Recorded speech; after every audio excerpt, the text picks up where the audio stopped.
अस्सलाम वालेकुम। SM news के साथ मैं हरूज फातिमा। SM न्यूज़ स्टूडियो में खुशामदीद। खबरों का सिलसिला आगे बढ़ाते हुए खबर शामिल करते हैं लाहौर से।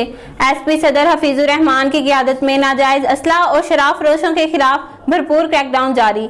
ASP रायवंड हसीब जावेद की सरबराही में रायवंड पुलिस की कार्रवाई। इस हवाले से मजीद तफसीलात बताते हैं ब्यूरो चीफ बाबर भट्टी। जी बाबर भट्टी, तफसीलात से आगाह कीजिएगा। SP सदर हफीजुर रहमान भट्टी की क़यादत में नाजायज असला और शराब फरोशों के खिलाफ भरपूर क्रैकडाउन जारी। ASP रायवंड हसीब जावेद की सरबराही में रायवंड पुलिस की कार्रवाई। दौरान स्नैप चेकिंग मुलजम नादर खान गिरफ्तार। तर्जुमान पुलिस। मुलजम की गाड़ी से 36 शराब की बोतलें, 5 राइफल और 1 पिस्टल बरामद। मुलजम के खिलाफ मुकदमा दर्ज करके मज़ीद तहकीकात का आगाज कर दिया गया। SP सदर हफीजुर रहमान भट्टी का कहना था कि नाजायज असला और शराब फरोशी के खिलाफ भरपूर कार्रवाइयाँ जारी हैं। जी बहुत शुक्रिया तफसीलात से आगाह करने के लिए। अब तक के लिए इतना ही। मजीद खबरों के लिए देखते रहिए SM न्यूज़।